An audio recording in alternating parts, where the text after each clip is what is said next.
Hey guys, welcome back to another episode. As you can tell by now, I had to change call signs from Dr. Death to Dr. Asylum. Um, I did not realize during the time I was Dr. Death that there was all these TV shows and podcasts under that name. So I had to do some research, and so now I'm Dr. Asylum. Um, Listen, guys, when I was doing some studying, starting this podcasting channel, it said to start with short episodes. What I need y'all to do is comment and let me know if you enjoy these short little stories or you would like longer stories. Um, but anyways, if you're new to the channel, please subscribe, and if you feel the channel deserves one, please hit that like button, for it would help me out tremendously, guys.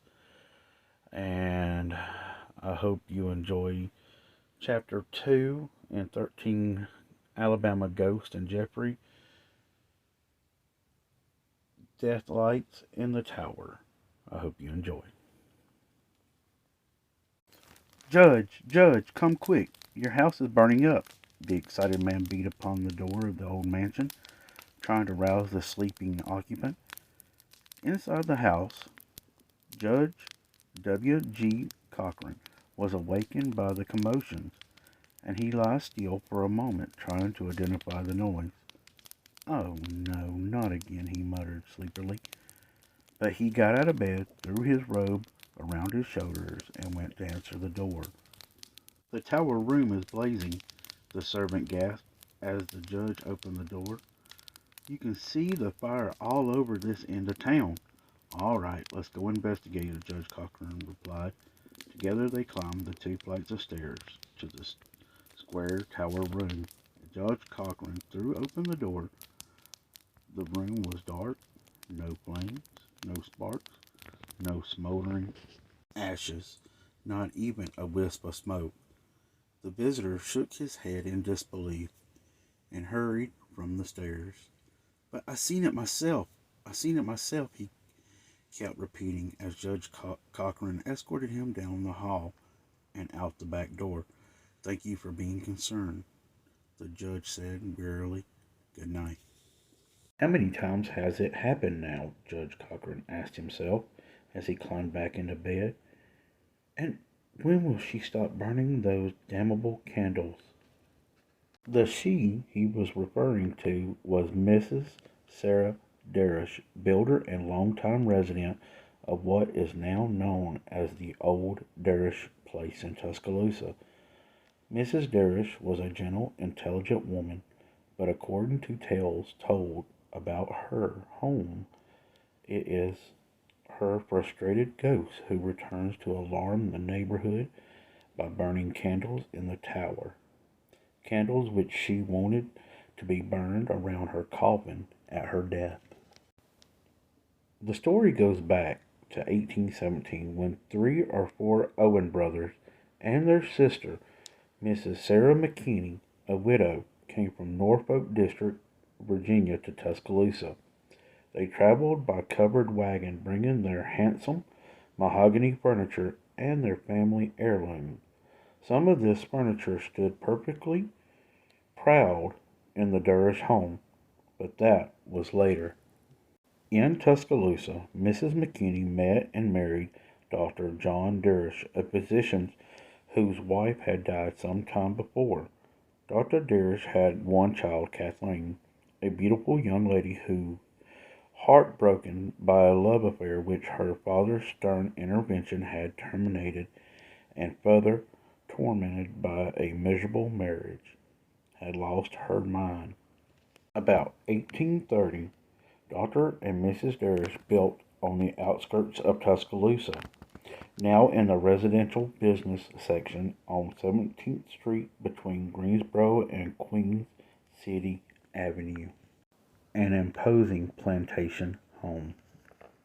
The house can probably best be described as a Southern colonial with strong Greek and Italian Renaissance influence, a wide porch with a stark Doric columns extends across the rear, and the front is extinguished by two Ionic columns on each side of a large square tower rising from the middle of the porch. The main entrance to the house is through the arched door on the ground level of the three-story tower. Above the entrance is a square room which opens into an upstairs hallway. A winding stairway leads from this room to the square room tower, which stands above the level of the flat roof.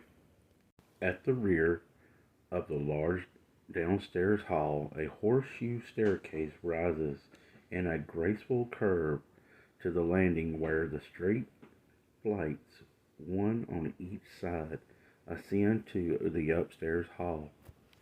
Mrs. Durrish was evidently a woman of excellent taste and impressive financial means. Rich velvet carpet covered the floors of her home, imported lace curtains hung at the windows, and the soft glow of candles danced in the crystal premise of a candelabra on the marble mantel. A lodge at the main entrance of the estate provided shelter for the slaves whose duty it was to open and close the heavy gates. A long driveway bordered by flowering shrubs and evergreens led from the gate to the house. One approach was bordered with pink and white althias, and an informal garden were thousands of roses. Beyond the garden were full of fruit orchards, and beyond them stretched the fields and woods. Such an elaborate estate required much attention. Dr. Durrish was unfortunately a very poor manager. It was widely reported he gambled and drank, and did both very poorly. Often the story goes he would take a boatload of cotton from his plantation down to the river to Mobile to sell. Weeks later he would return to Tuscaloosa with nothing except a terrific hangover and a remorseful conscience. Usually he had to be put to bed and carefully nursed for some time. It was after one such trip that, tormented by his own guilt and by the sadness over Kathleen's increasing madness, he broke from the restraining arms of his servants trying to hold him on the bed, stumbled to the curved stairway, shrieked, and died. For many years after his death, servants on the plantation often claimed they heard Dr. Durrish's stumbling footsteps, followed by his agonized cry. Before his burial, Dr. Durrish's body lay in state with candles burning around the bier, the same candles that were to provide another restless spirit with a reason for haunting the Durrish home. Mrs. Durrish, after the funeral, asked that these candles be put away and to be saved until her death, when they were to be lighted again around her coffin. Following Dr. Durrish's death, Mrs. Durrish's niece, Mrs. Virginia Owen Green, her husband, Thomas Finley Green, and their children came to live with her. The happy confusion of having children in their house was a delight, particularly to Kathleen, who had become more and more silent and withdrawn. Through the years, Mrs. Durrish maintained an alert interest in the happenings beyond her dwelling estate. Records show that despite her old age and loss of wealth, she continued to scribe and read different varieties of magazines and journals, and she insisted that the accustomed ceremonies of gracious living, which she had practiced in less poverty-stricken years, be continued as far as was possible. As she grew older, she was particularly concerned that the death rite she described was observed, especially that the same candles which had burned after Dr. Durrish's death light her coffin while she lay in state. When Mrs. Durrish died, one of the older servants reminded Mrs. Green of the dead woman's almost obsessive wish Old Miss said 100 times she wants them same candles burned, the servant prompted Mrs. Green. The niece made a search, not a very diligent one for the candles, but they were not found. Mrs. Green had not been present for Dr. Darish's funeral and did not attach any real significance to her aunt's request concerning the candles, possibly dismissing it as a whim of an old and idle woman. She paid no heed except for the show of impatience when the servants kept repeating, "We gotta find them candles. Old Miss is going to walk if we don't find them candles and burn them like she say. Old Miss sure going to walk." The candles were not found, and Mrs. Durish, though given a proper funeral, was buried without their having been burned. Soon afterwards beginning the strange appearances of fire in the tower room, sightings which for many years caused the occupants of the house to be ousted from their beds by false fire alarms. Some people tried to find a scientific explanation for the fiery lights in the tower, but those wise in the way of the spirit world never doubt that old Miss was indeed walking and had come back to her home to burn her own death candles. Most Alabama homes are content to provide habitation for only one ghost, but the Durish home has had several ghostly inhabitants. Not only have both Dr. Durish and Mrs. Durish returned, but another, and in some respects even stranger presence has manifested itself there.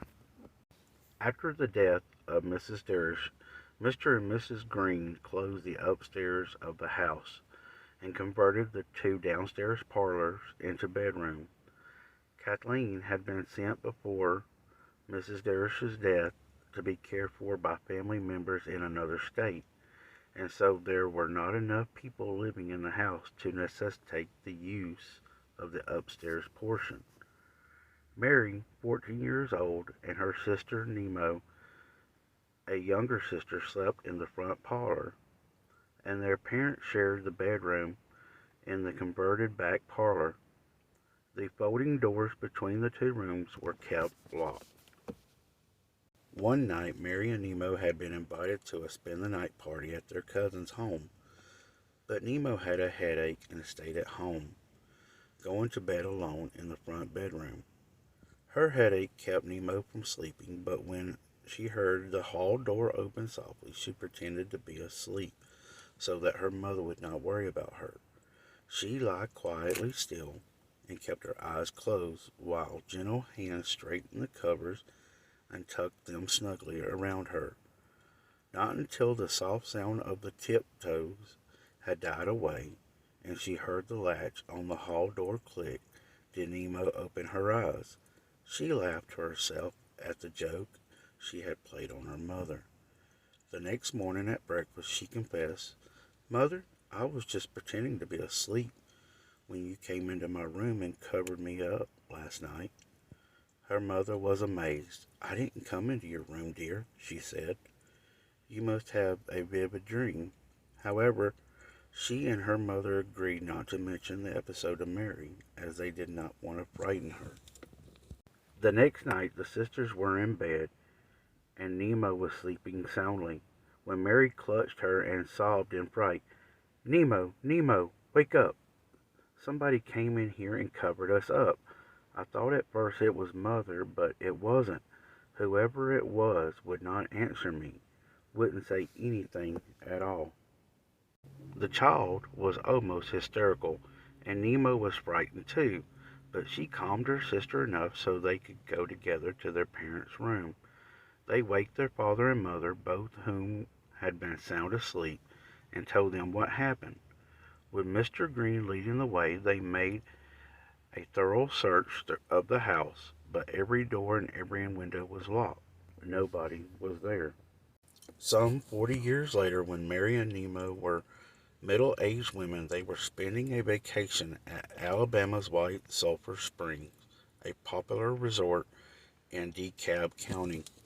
One night, the guests were gathered around, entertaining each other by telling of unusual and weird things that's happened to them. Mrs. G. W. Cochran of Mobile announced to the group that she knew a ghost story more exciting than any that had been told. Her sister, Mrs. Cochran said, had come to Tuscaloosa to visit her while she and Judge Cochran were living in an old home there. The sister, young and popular, was invited to a number of parties at the University of Alabama, among them the commencement ball.